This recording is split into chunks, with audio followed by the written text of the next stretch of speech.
En ce beau vendredi du 14 janvier, voici votre émission d'actualité info.tvc. Ici Marc Baudouin. Bonne émission.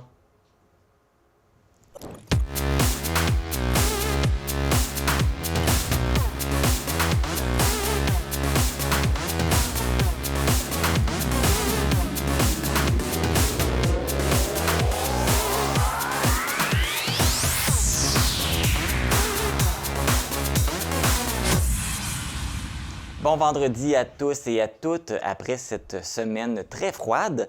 J'espère que vous êtes bien installés au chaud pour nous regarder.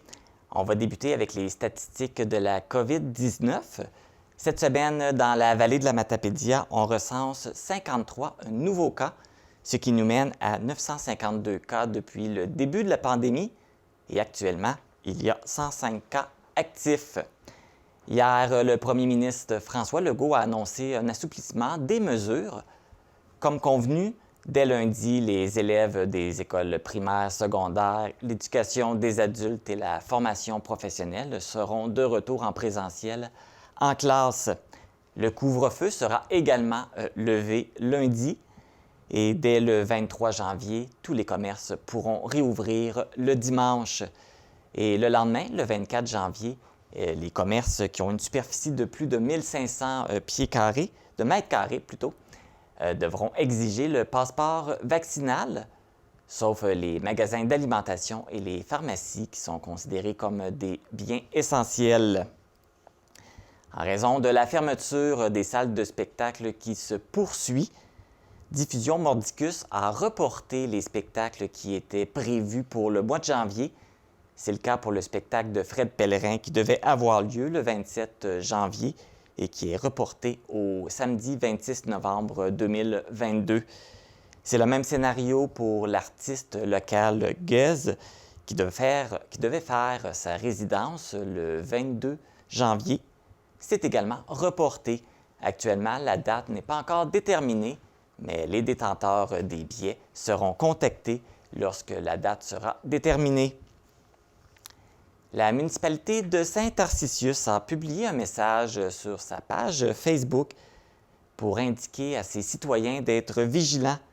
La municipalité a été informée que des gens se présentent aux résidences pour faire l'inspection des extincteurs ou d'en faire le remplissage, alors qu'aucun permis de colportage n'a été émis par la municipalité. D'autres résidences dans d'autres municipalités ont également reçu ce genre de visite. Donc, nous vous demandons d'être vigilants et prudents. Suite aux élections municipales du 7 novembre dernier, le siège numéro 6 de la municipalité de Saint-Vianney était toujours vacant. C'est donc dimanche, le 16 janvier, qu'aura lieu le vote par anticipation. Et la semaine suivante, le 23 janvier, qui sera le jour du scrutin, pour élire le nouveau membre qui va occuper le siège. Donc, les citoyens auront le choix entre Marc Rossignol, Geneviève Véraud et Sébastien Vézina. Vendredi dernier a eu lieu une opération policière à Sébec.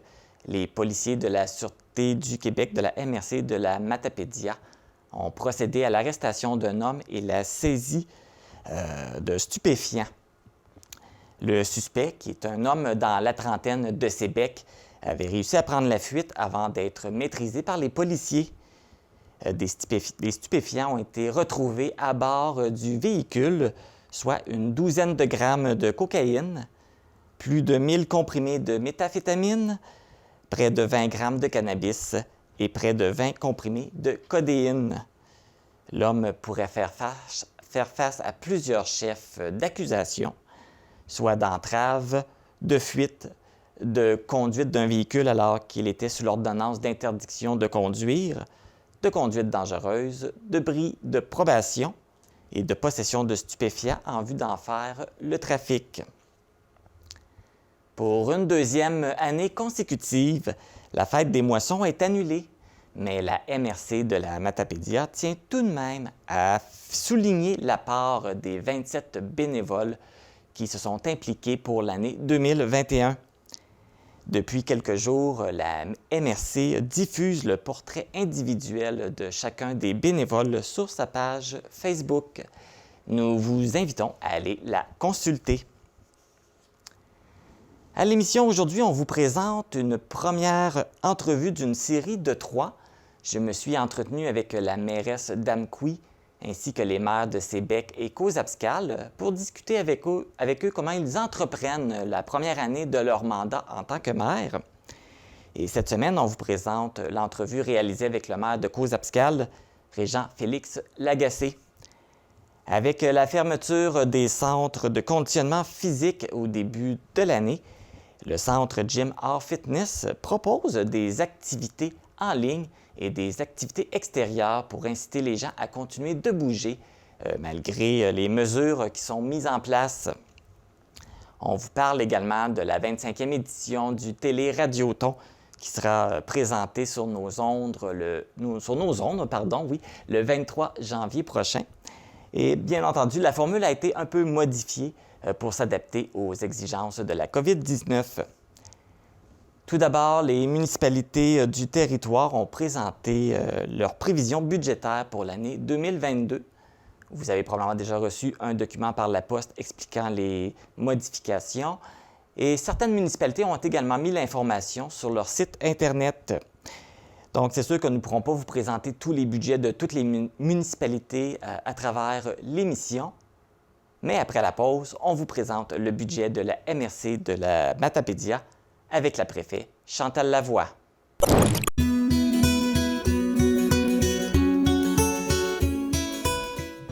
Bonjour les parents et futurs parents, je m'appelle Myriam Landry et je suis agente Cosmos dans la vallée de la Matapédia.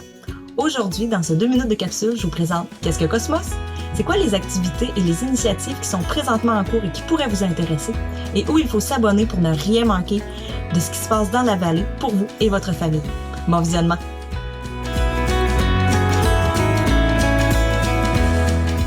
Participez à la clinique Amis des bébés et des tout-petits sur le sujet « Les services et les activités disponibles » le jeudi 27 janvier de 9h30 à 11h à la Maison des familles d'Amqui. C'est gratuit et tous les détails sont sur l'événement Facebook. Rejoignez le groupe pour ne rien manquer. Ne manquez pas la 19e édition des Journées de la persévérance scolaire qui se dérouleront du 14 au 18 février prochain. C'est l'occasion pour l'ensemble de la communauté de s'unir afin de rappeler à nos jeunes l'importance de la persévérance et de motiver ces derniers à la poursuite de leur projet de vie. En tant que parent ou intervenant, vous trouverez une foule d'outils et d'idées d'activités gratuites sur le site web de Cosmos Matapédia. Ne manquez pas la sortie spéciale de Cosmos de janvier, cinéma en famille au Cinéma Figaro d'Amqui, le jeudi 20 janvier à 9h. C'est gratuit et l'inscription est obligatoire. Tous les détails sont sur l'événement Facebook sur la page de Cosmos Matapédia.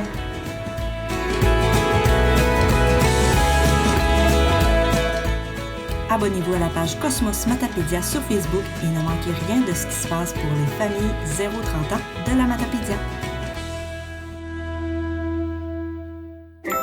Le développement d'une personne du ventre de sa mère jusqu'à l'âge de 30 ans est le plus déterminant au cours d'une vie. Pour donner une chance égale aux jeunes de s'épanouir, des organismes unissent leurs forces au Bas-Saint-Laurent au sein de la démarche Cosmos. Cosmos, c'est une communauté ouverte et solidaire pour un monde outillé, scolarisé et en santé.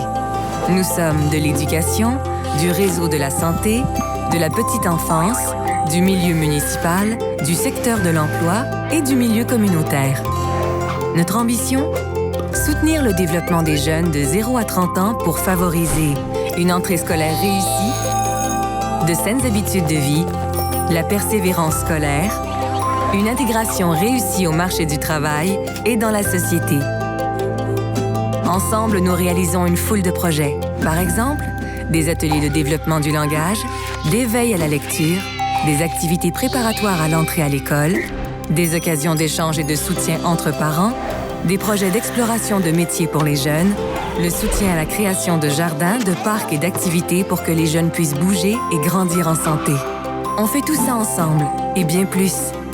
Cosmos, une communauté engagée pour l'avenir des jeunes Bas-Laurentiens.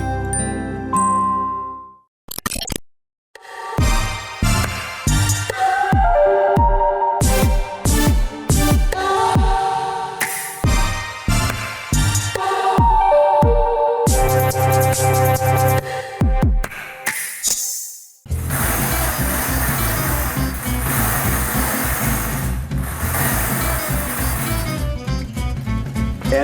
Pascal, qu'est-ce que tu fais là? Ben, je fais le bingo. Ben non, on a un nouveau brouillé!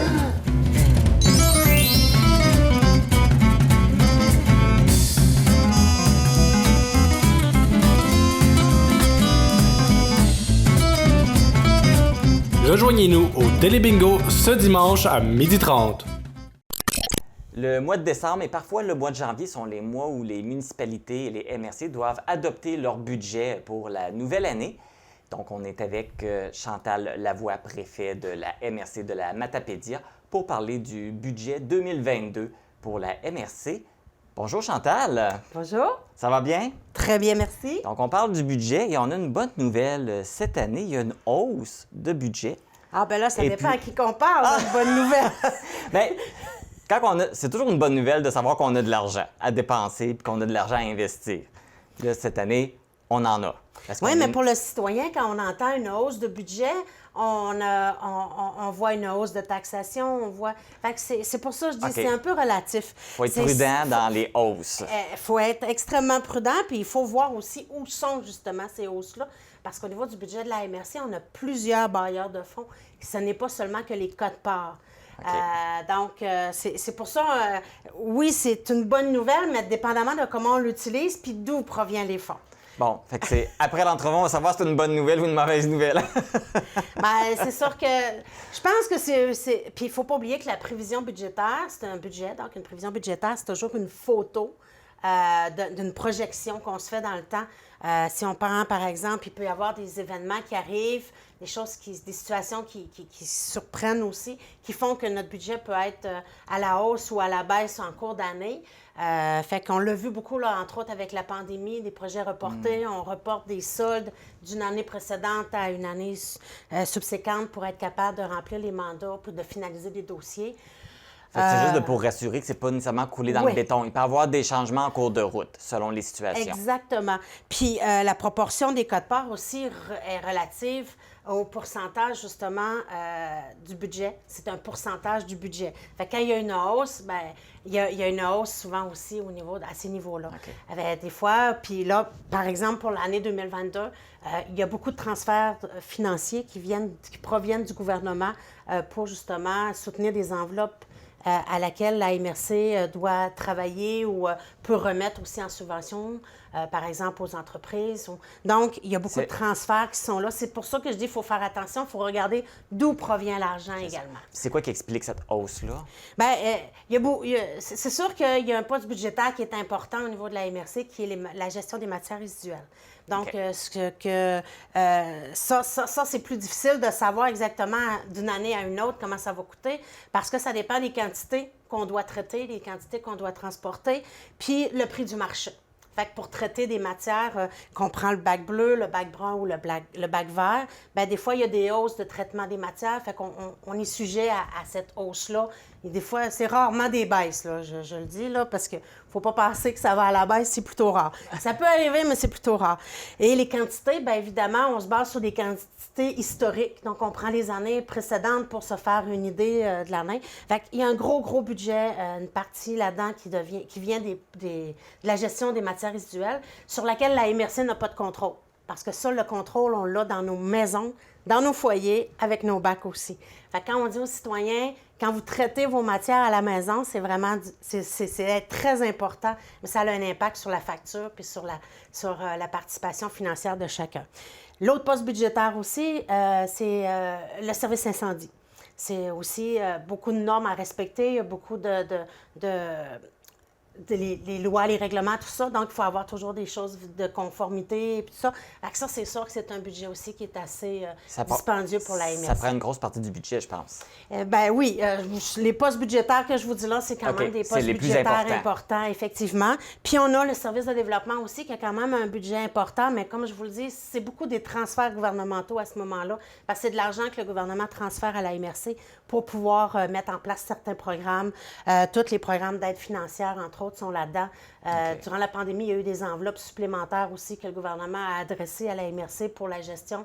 Fait que ça aussi, ça rentre là-dedans. On a entendu parler du cadre de vitalisation, on a entendu parler d'accès à Entreprise Québec. Fait que ça, c'est tous des sous que le gouvernement transfère à la MRC. Fait que le développement aussi, c'est un budget important. Sinon, je vous dirais que, si on prend par exemple le service de génie municipal, c'est un service qui ne coûte pas cher à la population, dans le sens que c'est des revenus. C'est comme un peu les municipalités qui utilisent ce service-là payent pour les services. Donc, c'est une sortie puis une entrée d'argent puis habituellement, c'est un poste qui fait des profits plutôt que des dépenses. Okay. Fait que ça, c'est plutôt intéressant. La MRC offre beaucoup de services aux municipalités. Moi, je dis souvent que c'est une coopérative de services parce que, justement, les municipalités se regroupent ensemble pour avoir un service. Si on prend, par exemple, au niveau de l'inspection municipale. Donc, la MRC a fait, c'est 15 ou 16 municipalités sur les 18 qui font affaire avec le service d'inspection municipale. Donc, la MRC, elle a des inspecteurs municipaux j'ose pas dire qu'elle loue, mais il y a une entente de service avec les municipalités. Donc, c'est l'inspecteur de la MRC qui va offrir les services ou qui va appliquer les réglementations. Mais d'autres municipalités ont leur propre inspecteur. Par exemple, à la ville d'Amqui, ils ont leur propre service d'inspection. Okay. Et ça aussi, c'est des tarifs qui sont là. Fait que beaucoup de services, plus aux municipalités. Fait que au lieu que la municipalité prenne des firmes externes pour combler les services ou que chacune ait son service incendie, comme on voit dans plusieurs MRC, bien, nous, tout est régionalisé, tout est centré. Beaucoup de services sont centrés, je dirais pas toutes, mais beaucoup, justement en accompagnement ou en aide avec les municipalités. Fait que ça fait que notre MRC est plus grosse que d'autres MRC, mais c'est des services qui, en bout de ligne, puis si c'était pas, je dirais, avantageux pour les municipalités, bien, je pense que les municipalités ne feraient pas affaire avec ça, puis on arrêterait de faire le service. Donc, c'est à l'avantage du citoyen, des citoyens, par l'entremise de leur municipalité. Mais ça, c'est important de le nommer, je pense. Okay. Puis d'ailleurs, vous parliez du service incendie, mais je pense que ça va être un gros morceau là, pour 2022. Là. Ça va se poursuivre. Oui, au niveau de la réorganisation, c'est ça. On va poursuivre la réorganisation, toute la façon, les procédures, la façon de fonctionner, tout ça. Mais je pense qu'il faut le nommer. Ça n'impactera pas le service offert à la population. C'est vraiment plus en termes opérationnel ou à l'interne de l'organisation, les infrastructures, les casernes, entre autres, les choses comme ça. Mais c'est sûr que pour les populations, le service est toujours là. Puis je pense qu'on peut être fier du service incendie qu'on a sur le territoire de la MRC. Quand je compare, des fois, je sors souvent, là, je vois mes collègues, puis je vous dirais que c'est quand même important, mais un enjeu important pour le service incendie, bien, c'est évidemment le recrutement. Fait que si jamais il y a des gens qui sont intéressés à devenir pompiers ou pompières, je pense que notre directeur du service incendie serait vraiment content d'apprendre la nouvelle. Bien, l'offre est lancée. Avis à ceux qui cherchent un emploi de pompier ou de pompière et qui veulent venir s'installer ici dans la vallée de la Matapédia. Pompiers volontaires, évidemment, oui. Mais je pense qu'il y a quand même de la formation. Puis, en tout cas, on peut rencontrer le directeur du service puis poser des questions aussi. Des fois, on a des appréhensions, mais peut-être que si en discutant, puis je pense que ça pourrait peut-être diminuer un peu l'effet de dire moi, je veux pas parce que. Fait en tout cas, je lance l'invitation aux gens. C'est fait. Je pense que le logement va avoir une place importante aussi dans le budget en 2022. Bien, pas dans le budget comme tel, parce que c'est pas une compétence de la MRC. Mais par contre, on a une conseillère qui travaille avec, je dirais, avec des différents défis, entre autres, l'attractivité, la rétention, l'immigration. Donc, cette personne-là travaille beaucoup avec des gens. On a aussi un conseiller qui travaille en recrutement, rétention avec les entreprises. Fait que c'est sûr que c'est un enjeu important, le logement, parce que faut les héberger, ces gens-là. Fait qu'on fait des gros efforts pour attirer des gens, mais là, il faut aussi se concentrer avec d'autres. Il y a des municipalités aussi. On a fait à la MRC une étude sur la situation un peu du logement dans la Matapédia. Il y a des municipalités qui se penchent aussi par rapport à cette étude-là, les résultats, pour être capable de mettre des choses en place. Fait qu'on travaille fort en accompagnement puis en développement avec des gens, mais je vous dirais que c'est un grand défi. Puis oui, on a l'intention d'y être, mais financièrement, c'est sûr que la MRC, elle ne peut pas nécessairement investir ou créer du logement. Mais par contre, elle peut accompagner. Il y a des Elle va projets. avoir du peut-être. soutien. Puis- Voilà, exactement. Fait que oui, on travaille fort là-dessus aussi. Et avec ce budget-là, est-ce qu'il va y avoir... on planifie de nouveaux projets dans la région? Bien, c'est sûr qu'on travaille, je parlais dernièrement au niveau du parc régional de la Seigneurie du lac Matapédia, où on a vu beaucoup d'achalandage. Puis on a aussi des gens, les gens qui visitent étaient appelés à faire un sondage. Puis on a des gens qui travaillent l'été, qui font l'entretien, la maintenance aussi des sites, puis ils ont parlé avec des gens. Fait qu'il y a des commentaires qu'on a reçus qui nous amènent à réfléchir peut-être à développer davantage. On est en train de travailler quelque chose là-dessus, puis on le sait, le lac Matapédia qui est moins utilisé, qui est un très beau lac. Fait que c'est quelque chose peut-être quelque chose à faire qui pourrait être regardé. Exact. On travaille aussi sur une réflexion par rapport à la halte de Routierville. On a des projets là aussi, on est en train de regarder ça parce que c'est une porte d'entrée. Les gens qui font le tour de la Gaspésie, ils vont arriver, c'est l'entrée de la Matapédia. Donc, on se dit, il y a peut-être quelque chose là. C'est un site historique un peu, pas un peu, mais historique pour la Matapédia aussi. Fait qu'il y a quand même des atouts, la pêche au saumon, tout ça. Fait qu'on est en train de réfléchir à quelque chose là aussi. Parce que j'imagine que pour 2022, ça va être gagnant de miser sur le tourisme. Bien, on l'espère. Oui, oui. Parce qu'on n'a pas de contrôle sur les gens qui vont venir, mais... Oui, puis c'est une tangente qu'on a pris au cours des dernières années en engageant, entre autres, une conseillère en développement touristique aussi. Okay. Donc, il y a beaucoup de travail qui est fait avec nos entreprises. On a une table aussi, une table de concertation en tourisme. Fait que oui, c'est aussi un enjeu important pour la Matapédia.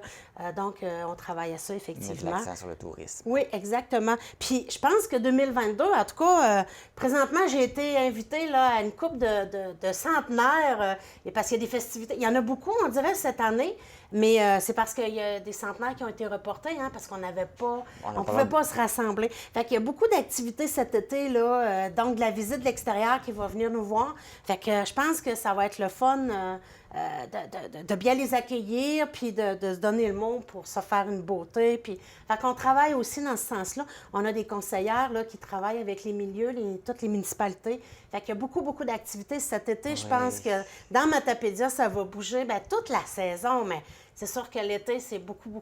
C'est plus fort. C'est parce que ça fait comme 2 étés qu'on est à off aussi. Beaucoup. Fait que sur on parle d'activités de rassemblement, là, parce que le plein air est là, puis je pense que ça l'a augmenté beaucoup au cours des dernières années. Oui, je pense que c'est la seule chose que la COVID n'a pas empêché, c'est les activités de plein air. Fait que 2022, je pense qu'il va y avoir beaucoup de fêtes, il va y avoir beaucoup... on a vu, entre autres, l'été dernier, avec la fête des guitares, là, qui, elle, est arrivée juste au bon moment. Là. Ils ont pu se réinventer pour quand même offrir... c'est un des premiers festivals qu'on voyait là, dans Matapédia depuis le début de la pandémie. Fait que je pense que tout le monde s'est ajusté un peu, puis cet été, en tout cas, il va y avoir de quoi à faire. Ça, c'est assuré. On risque d'avoir un bel été sur le territoire. Tant mieux. C'est une bonne nouvelle. Ouais, c'est ça qu'on veut. C'est ça qu'on veut. Ouais. Est-ce qu'il y a d'autres choses à rajouter là, pour mieux comprendre? C'est sûr que je pourrais en avoir plein de choses. C'est pas la question à poser. Hein?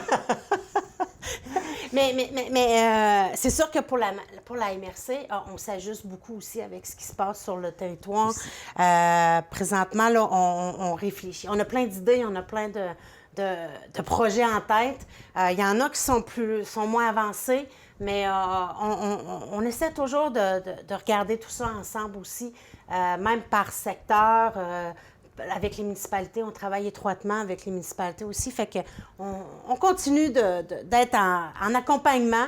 Puis moi, je pense aussi à l'écoute de ce que les gens nous disent. Fait que c'est un autre beau défi, ça aussi, d'essayer de développer notre couleur locale. Parce que ce serait facile de le faire à saveur de tout ce qui se passe, mais on essaie de le faire à notre échelle pour que ça nous représente, mais pour que ce soit aussi, je dirais, pas qu'on développe des projets qui, à long terme, on n'aimerait pas qu'ils soient chez nous. Non, puis si on le fait à notre couleur, ça va attirer plus les gens parce qu'on va avoir de quoi d'unique qui nous ressemble à nous. Fait que les gens, quand ils vont venir ici, ça va être vraiment unique à notre territoire. Oui. Mais voilà, on va sûrement avoir l'occasion de se reparler. Ben oui, il va y avoir plein d'activités. Puis là, on se croise les doigts. Que là, ça va mieux avec la pandémie. Il y a beaucoup moins de restrictions. Mais on espère qu'il n'y aura pas d'autres événements qui vont arriver, qui vont tout ralentir le tout. Mais Sinon, là, on promet on souhaite avoir une belle année 2022. Ben, faut rester positif Oui. en regardant vers l'avenir. Puis on s'ajuste. On est des résilients dans Matapédia, puis on est des combattants aussi. Fait que je suis convaincue que ça va bien aller. Bien, merci beaucoup, Chantal, pour ces explications. Là. J'espère que les gens ont mieux compris là, comment comprendre le budget. C'est pas toujours évident, c'est sûr. Mais bien, merci beaucoup pour ces explications. Ben, c'est sûr que c'est plusieurs pages, mais je pense que... On l'a bien résumé. Oui. Merci. Merci beaucoup.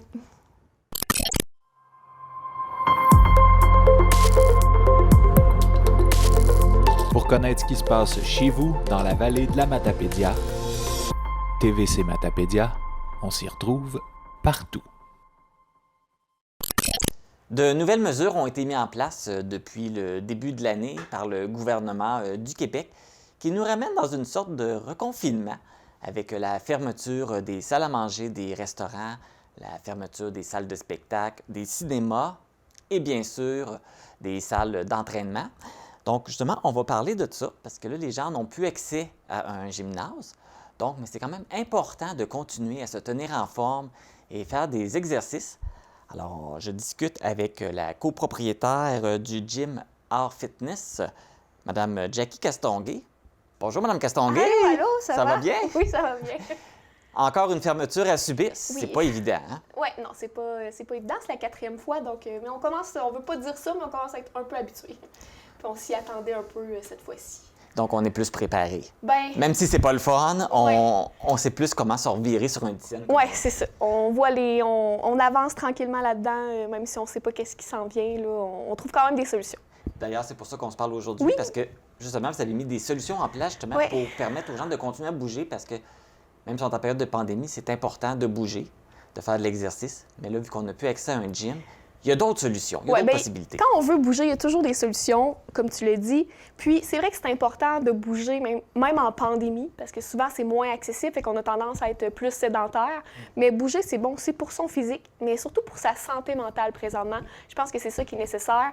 Le fait qu'on voit moins de personnes, de pouvoir bouger à l'extérieur, de pouvoir bouger, exemple, en Zoom, en ligne, de voir des gens, d'avoir des discussions, de rire avec des gens aussi, ça permet, je pense, de garder un meilleur moral. Garder un côté social. Oui. Justement, là, vous nous en parlez, là. Qu'est-ce qui se prépare là, de votre côté là, pour justement là, permettre aux gens de continuer à bouger et de socialiser en même temps? Oui, bien, comme présentement, on a fait un groupe privé Bouger en confinement. C'est des gens qui se sont inscrits, qui ont un horaire, qui ont des vidéos, en fait, à chaque semaine que moi j'ai fait, qu'ils peuvent faire à la maison. On a des entraînements Zoom. Donc, je suis avec eux, tout le monde est ensemble, on bouge en même temps, on a bien du fun. On a aussi des entraînements extérieurs sur l'heure du midi pour essayer d'aller chercher un peu plus l'horaire de tout le monde parce qu'il y en a qui continuent quand même à travailler même si on est confiné. Donc, sur l'heure du midi, le mardi. Il y a le lundi aussi un cours de retraité active au parc, dehors. Fait qu'on a affronté le froid comme ce midi, mais on a eu vraiment du fun puis ça... Mais il semble que ça redonne un regain d'énergie puis de motivation de voir des gens qui ont le goût de bouger aussi. Là. En tout cas, pour moi, ça aide puis je pense que ça les aide aussi. On fait aussi beaucoup de cours dehors, exemple, initiation ski de fond qu'on a fait avec le Mont-Climont. Il devrait y avoir une autre activité aussi d'initiation au ski de fond, je parle vite, mais à cause abscale. Donc, on essaie vraiment de collaborer aussi avec les organisations autour pour faire bouger les gens. C'est pas juste de faire bouger les gens au gym, mais vraiment toute la population. Oui, parce que là, on peut faire les activités dehors. Ça, c'est pas interdit. Donc, on en profite. On a le droit. On va exploiter cet Oui. aspect-là. Juste pour revenir avec les exercices Zoom que tu parlais, Oui. comment ça fonctionne? Est-ce que les gens doivent s'inscrire au préalable? Oui, dans le fond, les gens doivent s'inscrire avec nous, puis on leur envoie le lien. Puis, ils peuvent vraiment le faire. Là, on a différentes plages horaires. Là, présentement, on a juste le lundi, 4h30 et 6h. Fait que les gens vont vraiment dans notre application Flip. Ils s'inscrivent. Fait que nous, on sait qui va être là. Fait que ça permet de construire l'entraînement Zoom aussi en fonction du nombre de personnes. Fait que ça permet aussi d'avoir que l'horaire soit malléable pour les gens. Fait que s'ils ne peuvent pas à 4h30, bien, ils peuvent à 6h. Puis on va en rajouter au fil des semaines, là, tout dépendamment de ce que le gouvernement va annoncer. Si on est pour être fermé 3 mois, bien, on va réajuster la stratégie aussi. Là. Même si c'est par Zoom, est-ce que les places sont limitées? Par Zoom, présentement, on a fait un maximum de 20 places parce qu'on trouve ça important aussi d'avoir un lien de proximité avec les gens, de pouvoir leur parler, de voir comment ils vont aussi. On n'est pas juste là pour donner un entraînement, on est aussi là pour prendre soin d'eux moralement puis de voir, des fois, de détecter des choses si ça ne fonctionne pas bien, mais on peut les référer aussi à d'autres personnes. Est-ce qu'on a besoin de matériel spécifique? Parce que chez nous, on n'a pas nécessairement tous les poids qu'on a dans la salle de gymnase. Est-ce qu'on a besoin de matériel particulier pour effectuer les exercices? Non, on le sait que les gens n'ont pas ce matériel-là. Donc, on a fait des entraînements qu'on n'a pas besoin de matériel, puis que si on en a besoin, on peut remplacer. Exemple, si tu n'as pas de dumbbell, tu peux prendre des cannes de conserve. Ça ne fait pas la même chose, mais ça travaille quand même. Puis, on offre aussi la location d'équipement là, pour ceux qui veulent vraiment faire un programme plus personnalisé à la maison. Fait que ça, les gens ont pu venir en profiter aussi. Fait qu'ils peuvent le faire. Donc, ça, c'est intéressant de pouvoir le faire à la maison et de bouger. On parlait aussi des activités dehors. Vous en faites beaucoup. Oui. Là, vous avez fait l'initiation au ski. Qu'est-ce qu'il y a d'autre qui s'en vient? Il y a l'initiation au ski qui va aller être à Cause-Abscal. Je crois que c'est le 22 ou le 23 janvier, comme la semaine prochaine. C'est vraiment au parc. Eux, ils louent des équipements. Ça va être gratuit. C'est vraiment pour s'initier. Il n'y a pas de cours en tant que tel, mais vraiment pour en faire une première fois. Puis, à partir de la semaine prochaine, le mercredi soir, c'est la Corporation des loisirs à Lac-aux-Saumons qui offre ça à sa population et aux municipalités environnantes. Donc, tout le monde peut y aller, c'est gratuit. C'est à 18h le mercredi ou l'Arena. On va bouger là, en 45 minutes ensemble. Est-ce que les activités sont chapeautées par le gym? Oui, dans le fond, c'est vraiment moi qui vais aller donner les cours puis tout ça. Donc, c'est des partenariats qu'on a avec ces organisations-là pour faire bouger les gens. Là, tu parlais aussi qu'il y a pour les retraités qui est commencé la semaine passée, c'est ça? Retraités commence lundi prochain. Oui, à 10h. Les gens, ils nous écrivent, mais c'est vraiment ouvert à tous. Donc, si jamais tu t'es pas inscrit, tu peux quand même venir à 10h. Mais on préfère que les gens, on le sache d'avance là, pour se prévoir parce qu'on ne peut pas dépasser 25 personnes pour l'instant. Mais c'est ça commence la semaine prochaine. Puis quand les gyms vont réouvrir, les gens vont pouvoir revenir à l'intérieur. Est-ce qu'il y a des frais pour ces cours-là en ligne? En ligne, oui. C'était vraiment comme un 4 semaines, c'était 25 $. Mais comme le cours de retraité active dehors, ça, c'est gratuit. Le cours à Lac-aux-Saumons, c'est gratuit aussi pour la population. Donc, les gens qui sont intéressés peuvent vous suivre par votre page Facebook, j'imagine? Oui, c'est vraiment la plus facile là, pour nous joindre. Les gens nous écrivent aussi, là, puis ça nous fait plaisir de répondre à toutes leurs questions. Fait qu'on vous écrit, on vous appelle, si on a besoin de plus d'informations ou savoir comment s'inscrire. Oui. Puis vraiment pas juste en fonction de ce qu'on fait. Exemple, il y a des gens qui nous appellent des fois, ils savent pas trop l'information. Exemple, la piscine est ouverte? Mais il y a des gens qui nous écrivent, puis on va aller chercher l'information. On veut pas juste que les gens bougent avec nous, on veut qu'ils bougent pour eux. Peu importe l'activité, c'est qu'il y ait du plaisir à le faire. Dans le fond, le but, c'est pas juste de vous suivre, mais de dire bougez. Oui, c'est ça. Bougez. On est gâtés sur le territoire. Là. On a plein de beaux parcs. On a le mont à Saint-Irène. On a plein de beaux endroits pour aller faire soit de la marche, de la raquette, du ski de fond. Donc, c'est pas les endroits qui manquent. Non, ça. Puis, tu sais, comme la ville d'Amqui aussi, ce qu'ils font, tu sais, exemple, la piste de ski de fond avec le club Arfans des Neiges derrière l'hôtel de ville, tu sais, c'est accessible, c'est gratuit. C'est un beau rond de 800 mètres que tu peux aller faire de la raquette, du ski. Tu sais, de rendre accessible cette information-là aussi. À Cause-Abscal, ils font la même chose. Sébec, le sentier Micmac aussi, qui est très accessible, qui ont même des fat bikes. Donc, je pense qu'on sent quand même que les gens, ils veulent que ça bouge, puis on sent que, tu sais, au niveau des municipalités, des villes, que les gens, qu'ils prennent ça quand même à cœur, puis qu'ils ne restent pas dans leur coin, ils travaillent fort, puis on veut le souligner aussi. Bon. Bien, merci beaucoup, Jackie, d'être venue nous rencontrer, puis d'être venue parler, puis d'encourager les gens à bouger. Je pense que c'est très important. Alors, on en profite. Même si c'est l'hiver qui fait froid, on va dehors, on bouge. C'est vraiment important physiquement et psychologiquement. Pour nous joindre, composez le 418-629-4503 ou écrivez-nous à journaliste@tvcmatapedia.com. Restez à l'affût de toutes nos activités en nous suivant sur Facebook. Vous pouvez également regarder nos émissions en vous abonnant à notre chaîne YouTube. C'est dimanche le 23 janvier que sera présenté le 25e télé-radioton de l'organisme La Ressource d'aide aux personnes handicapées du Bas-Saint-Laurent, de la Gaspésie et des îles de la Madeleine. Les sommes amassées permettront à améliorer la qualité de vie de ces personnes ainsi que celle de leur famille. Pour nous parler de cet événement d'envergure, je suis en compagnie de la directrice générale Thérèse Sirois et du metteur en scène et directeur artistique Nelson Mainville. Bonjour à vous deux. Bonjour. Bonjour. Donc, comme je le mentionne, on va présenter sous peu le 25e télé-radioton. Donc, à la base, c'est un événement qui fêtait pour le 25e anniversaire de l'organisme, mais qui devait être présenté sous forme de 2 événements. Mais là, en raison de la COVID, on va présenter seulement le télé-radioton Et la soirée spectacle du 14 janvier a été annulée. C'est quoi les impacts là, pour l'organisme que cet événement soit annulé? Bien, en fait, le premier impact que ça a, c'est que nous, on le voulait festif. Ce 25e Téléradioton-là, ça fait 25 ans que la ressource est là. Donc, on voulait être près des gens, avec les gens. Mais heureusement, on a, grâce à la prévention de M. Mainville, on avait eu quelques prestations d'artistes qui avaient été préenregistrées à l'automne. Et là, bien, il a fallu faire, cette année, on était un peu le jour de la marmotte. Il a fallu recommencer, faire autrement. Donc, on a fait un jour de la marmotte 2.0. Alors, plutôt que d'avoir le téléradio, en fait, le spectacle qui devait avoir lieu le 14 janvier, bien, tout ça va devenir un téléradioton qui va être diffusé le 23 janvier. Au niveau des impacts, c'est certain que monétairement, les entrées pour le show, pour le spectacle, bien, ça vient un peu fragiliser là, au niveau des revenus là, de la ressource. C'est bien certain parce qu'on compte quand même, on compte sur toutes les entrées d'argent qu'on peut trouver, imaginer et faire, bien sûr, pour continuer notre mission. Parce que là, c'est quoi votre objectif financier avec cet événement-là?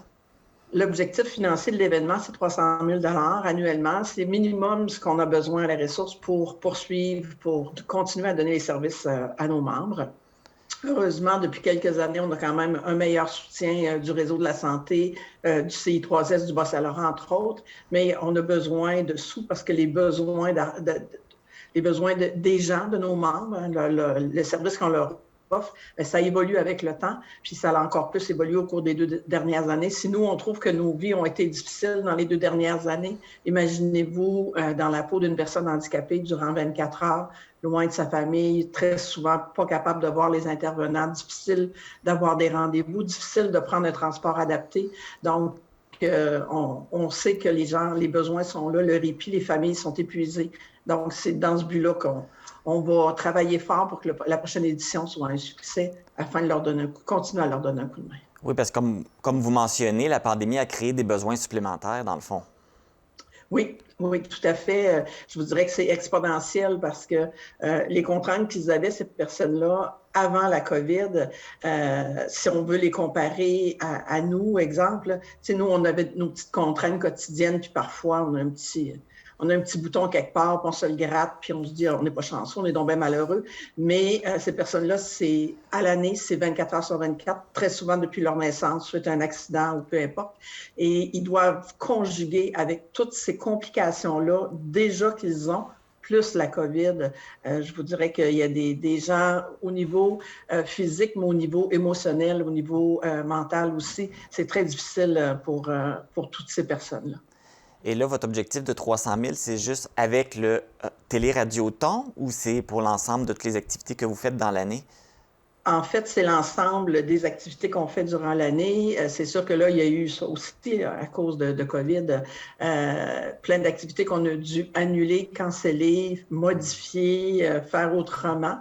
Heureusement qu'on est Moi, je dis tout le temps qu'à la ressource, on est une grande petite équipe, un peu tentaculaire, et on essaie de trouver d'autres façons de faire, on essaie d'organiser les choses autrement, mais le téléradioton regroupe toute l'année, c'est ce qui vient un peu boucler notre année à la ressource là, dans la collecte de fonds. C'est probablement votre plus gros événement aussi que vous faites dans l'année, je suppose? Oui, c'est le plus gros événement et c'est le plus vieux événement qu'on fait parce qu'on fait notre 25e et la ressource a 25 ans cette année. Fait qu'il vous suit depuis les tout débuts.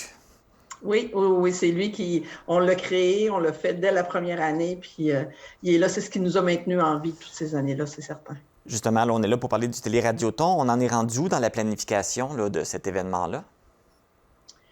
Je laisserais peut-être M. Mainville poursuivre. Il n'a pas parlé encore. Non, je suis quelqu'un de très sage. Non, écoutez, ça va bien. Bien sûr qu'on dit que ça va bien. Normalement, on devait avoir un spectacle à Rimouski vendredi, le 14, avec Michel Rivard, qui venait nous faire un spectacle inédit. Un spectacle juste pour nous autres, juste pour la ressource, dans le fond. Et puis, à travers ça, il y avait aussi, on avait invité Marco Cagliari, qui a beaucoup donné à la ressource dans les dernières années. Et puis, on avait des artistes qui ont grandi avec la ressource, parce que notre thème cette année, c'est « Grandir ensemble ». Alors, on avait une Véronique Bilodeau, une petite fille de Rimouski, qui est apparue, elle, dans les premiers Télétons, à l'époque où il y avait des petits concours, on appelait ça les mini-stars du télé-radioton. Elle est revenue par la suite et aujourd'hui, elle débute une carrière d'autrice-compositrice qui se démarque. Alors, on l'avait invitée aussi. Et puis, il y a notre amie Julie Houd, pardon. Je me trompe tout le temps. Julie Houd, excuse-moi Julie, qui a remporté d'ailleurs à Desjely le tremplin cette année et qui est choriste dans le groupe qui accompagne les artistes habituellement à Rimouski. Donc, on l'avait invitée pour venir faire des chansons aussi, ses propres chansons cette fois-là, parce qu'elle a grandi elle aussi avec le Téléthon. Alors, c'était un mélange d'artistes nationaux, si on veut, et d'artistes qui ont leurs racines dans le Bas-Saint-Laurent, en Gaspésie, etc.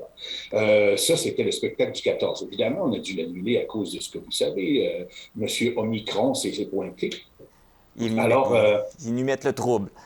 Oui, exactement. Sauf que... Ces artistes-là vont être reportés dans le télé... Est-ce qu'on va pouvoir les voir dans le télé-radioton? Tout à fait. Alors, on ne perd pas d'artistes. Ce qui est intéressant, c'est qu'avec la technologie maintenant, Véronique et, par exemple, Julie avaient prévu d'être à Rimouski. Ils sont à Rimouski en fin de semaine. Donc, on va les enregistrer d'avance dans un studio de télévision comme le vôtre. On avait aussi, en prévision, parce que moi, j'ai comme un toc de peur. Hein? J'ai peur que les choses n'arrivent pas. Alors, je suis comme ça à la maison aussi. Je prévois... J'ai bien du papier de toilette. Non, ce que je veux dire, c'est que on a prévu, par exemple, depuis le printemps, depuis qu'on se réunit pour ce 25e-là, on s'est dit, si jamais un malheur arrive, si jamais on ne peut pas faire le show comme prévu en janvier, qu'est-ce qu'on va faire? Il faut se prévoir. Alors, moi, je connais pas mal de monde dans ce milieu-là. Alors, quand, par exemple, j'ai appris que Vincent Vallière donnait un spectacle à Rivière-du-Loup, à Rimouski, au printemps, en juin, j'ai téléphoné à Vincent. Puis j'ai dit, Vincent, est-ce que ça te dérangerait, durant ta répétition dans l'après-midi à la salle TELUS des Jardins de Rimouski, est-ce que ça te dérangerait si une caméra allait te voir et puis tu pourrais nous enregistrer 2 chansons? On va mettre ça dans notre banque. Peut-être que ça va servir, peut-être que ça ne servira pas. Et puis, finalement, il a accepté. On a fait la même chose avec Marc Dupré lors des grandes fêtes du mois d'août, avec Ludovic Bourgeois. Et puis, on a fait la même chose aussi avec les 2 frères qui sont passés à l'automne. Okay. Alors là, on a quand même du monde qui ont fait des numéros spéciaux pour la ressource et avec ce qui nous arrive, on peut les utiliser. Michel Rivard, qui était supposé d'être là, est en train présentement d'enregistrer 3 ou 4 chansons chez lui, dans son studio personnel, et il va nous envoyer ça. Alors, on va pouvoir diffuser ça. Alors on a tout notre même monde, sauf que, évidemment, on ne verra pas les acclamations de la foule, sauf qu'on s'organise pour que ce soit chaleureux et que ça ressemble quand même à un bon 25e. Oui. Et surtout, ce qui est important, c'est ce qui va se passer dans l'écran, bien sûr, pour que les gens restent avec nous pendant ces 2 heures de spectacle et ces 10 heures de diffusion. C'est important qu'ils restent avec nous, mais ce qui est important, c'est ce qui va se passer du côté des téléspectateurs. C'est-à-dire que c'est la réaction qu'ils auront à l'écoute des chansons qu'ils connaissent, des artistes qu'ils connaissent et de leur générosité. Alors, nous, le but du directeur artistique, dans le fond, c'est de toucher le public qui est devant son écran afin qu'il mette, encore une fois, je sais, la main dans sa poche. Mais c'est tellement important. C'est tellement... il faut toujours penser à plus grand que nous, hein, à ceux qui ont plus besoin que nous autres. Et je pense que ce qu'on va offrir, c'est une solution de rechange, bien sûr, mais c'est d'abord et avant tout un élan du cœur. Et on s'est dit, on ne lâche pas. Non, on ne repasse pas les vieux télétons à la télé. Non, on le fait pareil. Puis on fonce dans le tas. Peu importe, on est plus fort que la COVID. Donc là, vous nous avez parlé de Marc Dupré, Vincent Vallière, les 2 frères. Est-ce qu'il va y avoir d'autres invités également à ce télé-radioton? Alors on a Michel Rivard qui est là, bien sûr. On va avoir Dave Richer qui est là depuis 15 ans, qui nous fait un monologue à chaque fois. On a un animateur qui est Marc-Antoine Lévesque, qui est un humoriste connu de la région. Et Julie Houd, bien sûr. Pauvre Julie. et aussi, c'est un running gag. Et Véronique Bilodeau. Alors, on a une belle flopée. Et Marco Cagliari qui est là aussi. Oui. Alors, on a une belle flopée d'artistes pour occuper notre 2 heures. Et à travers travers ça, bien sûr, il y a des capsules d'information, un peu comme on peut voir dans le Téléthon, par exemple, Enfants Soleil. Hein. On va voir les gens qui bénéficient de des soins de la ressource, etc. Alors, pour occuper un 2 heures bien serré, là, on a du matériel en masse. Mais on invite surtout les gens à l'écouter dans leur poste de télévision favori ou sur Internet. Oui, au show. Et puis, le seul effort qu'ils vont avoir, c'est d'appeler pour donner des dons. Les 2 pieds sur la bavette du poêle, c'est un dimanche. Les épiceries vont être fermées probablement. Il n'y a rien d'autre à faire que d'écouter le téléradioton de la ressource. Donc là, oui, tout à fait. Et là, ça va être diffusé dans plusieurs télévisions communautaires, mais sur le web également. Tout à fait. Sur ressources.tv, donc on peut aller le chercher là. Évidemment, sur toutes les télés communautaires, là, la plupart des télés communautaires, je dirais, de Kamouraska jusqu'aux îles de la Madeleine, en passant par la baie des Chaleurs, vallée de la Matapédia, le Témiscouata, enfin, on ne peut pas le manquer. Fait qu'il va être accessible. N'importe qui veut l'écouter va être capable de l'écouter. N'importe qui veut l'écouter, il n'y a aucune raison de ne pas l'écouter. Oui, tout à fait.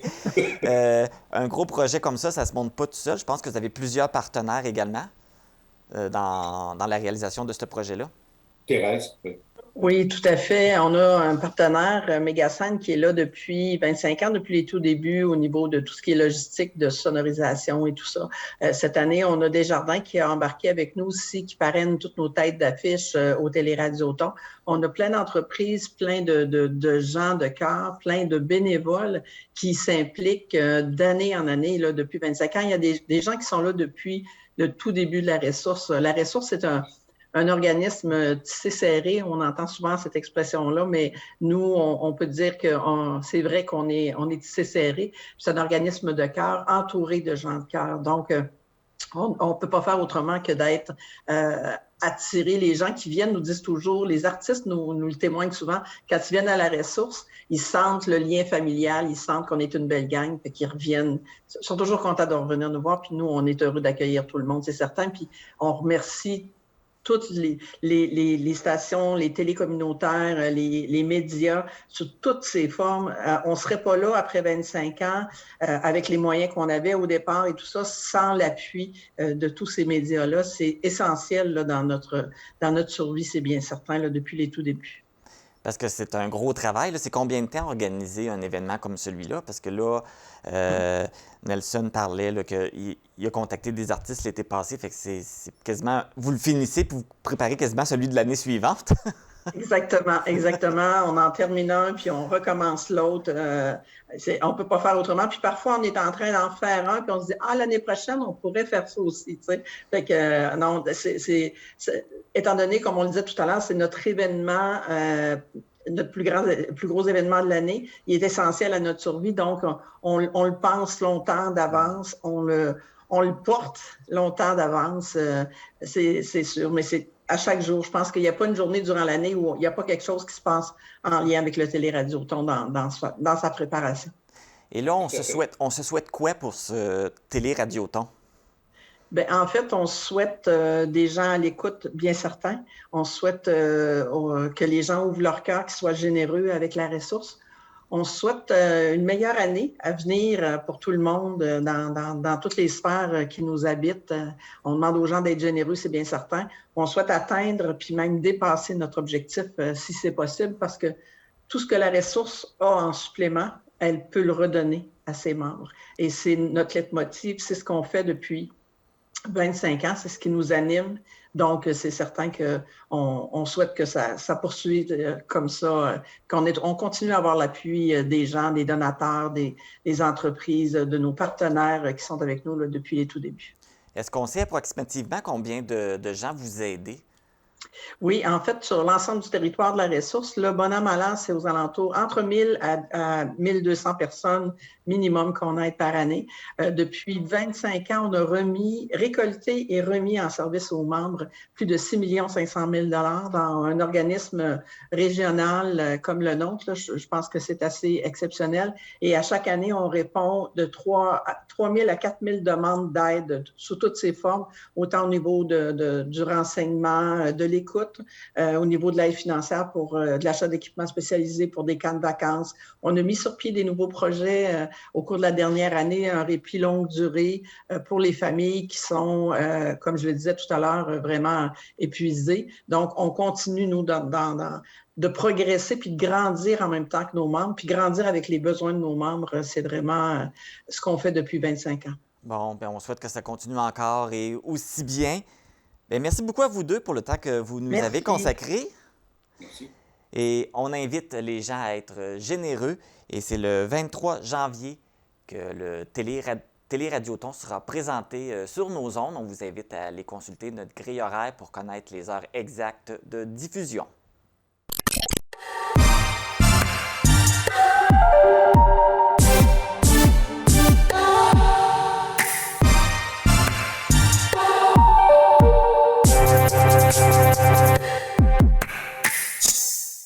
Oui, ce sera pas long, je vais vérifier ça. Marie-Brigitte, qu'est-ce que tu fais? Je vérifie les cartes de bingo. On a une tablette pour faire ça maintenant! Nous avons un gagnant, nous allons commencer le tour suivant dans un instant.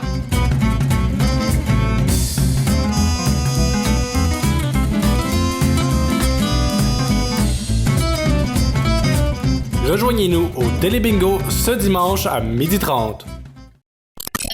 Le 7 novembre dernier, lors des élections municipales, la ville de Cozaspcal a accueilli un nouveau maire au sein de son conseil municipal. C'est sans opposition que Régent Félix Lagacé a été élu et maintenant occupe le rôle de maire. J'ai le plaisir de l'avoir avec moi en studio. Bonjour, M. Lagacé. Bonjour, ça fait plaisir, moi aussi.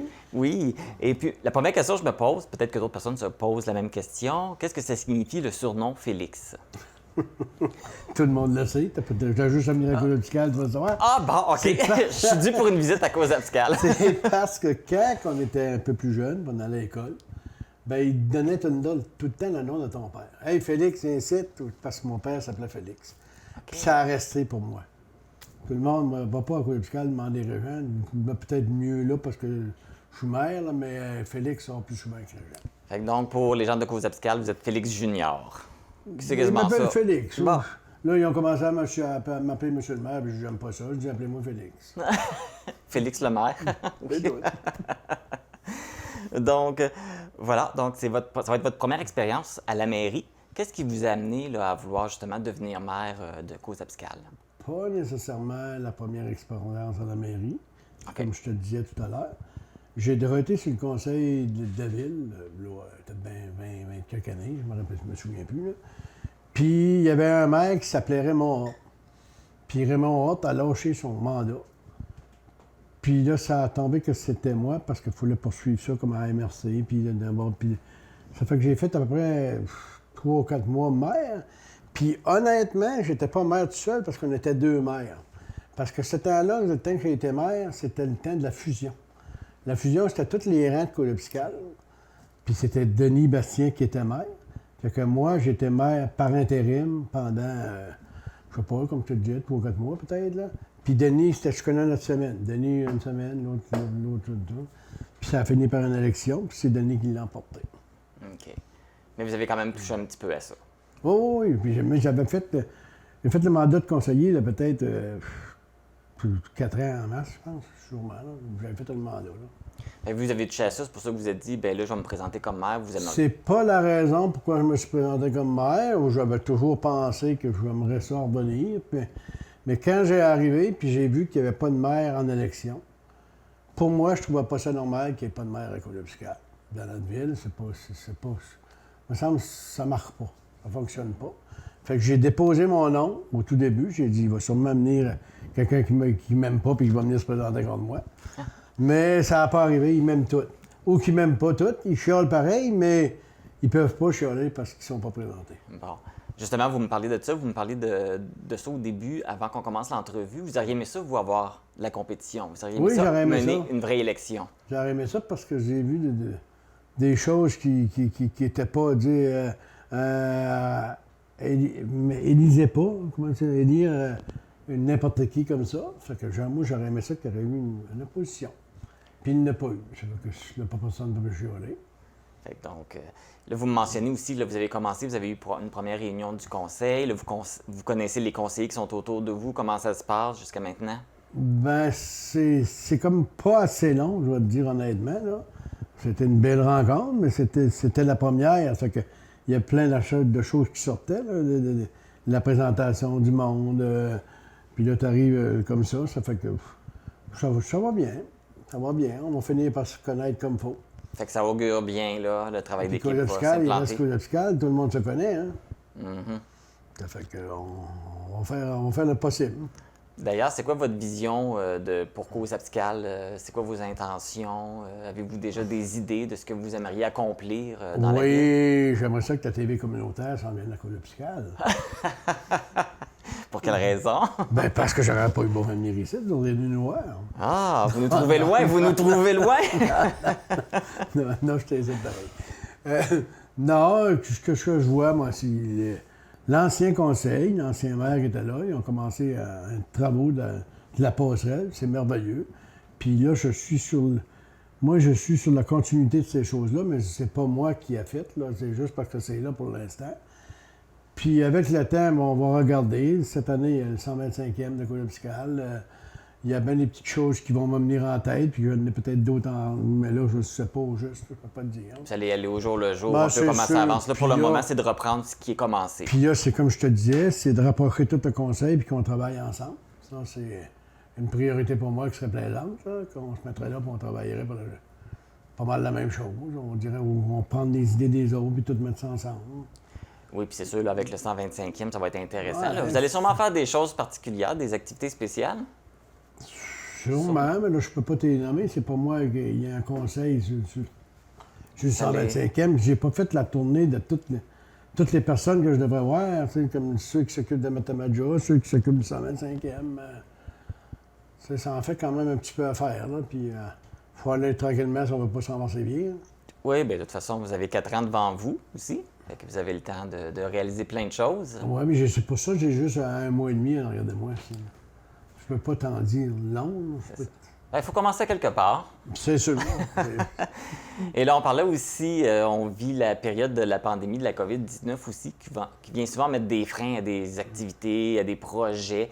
Comment vous voyez ça, là, vous, là, de travailler là, en période de pandémie? Bien, pour moi, personnellement, c'est pas dur. Je travaille à l'hôtel de ville, dans le fond, puis je suis seul pour cet site là, à part le personnage qui est là, le personnel qui est là. Puis moi, honnêtement, Code-Fiscal, on fait attention. Tout le monde, si on va à l'épicerie, il y a aux gens d'épicerie, fait qu'on met les masques, on surveille. C'est sûr que ça... Je dirais pas que ça défait une municipalité, mais ça... C'est pas comme c'était. Notre beau temps est vécu, hein, je pense. Mais là, ça va de mieux en mieux. C'est mieux maintenant avec les vaccins et tout. Je pense que les restrictions sont un petit peu moins sévères. Mais donc, il reste encore du monde qui n'en prennent pas de vaccin. Il reste du monde qui a toujours des choses à faire attention. Oui, c'est sûr. On est encore en période de pandémie. Il faut être prudent, puis il faut faire attention et tout. Donc, avez-vous d'autres choses que vous voudriez rajouter ou nous raconter ou d'autres informations que vous aimeriez nous donner? Pas pour les informations, mais si je commence à te raconter des choses, on va manquer de temps. On a tout notre temps, ça veut des choses. Toi, de ton temps, mais moi, j'ai peut-être d'autres choses à faire. Oui. Écoute, on va vous souhaiter un beau mandat. On espère que ça se passe bien et que vous allez avoir un beau mandat là, à Cause Abscale avec vos conseillers, avec vos citoyens. Merci beaucoup d'être venu nous rencontrer en studio, même si on est loin. Moi aussi, je vous remercie pour l'invitation. Puis si jamais il y a d'autres choses, je vous le laisserai savoir. Parfait.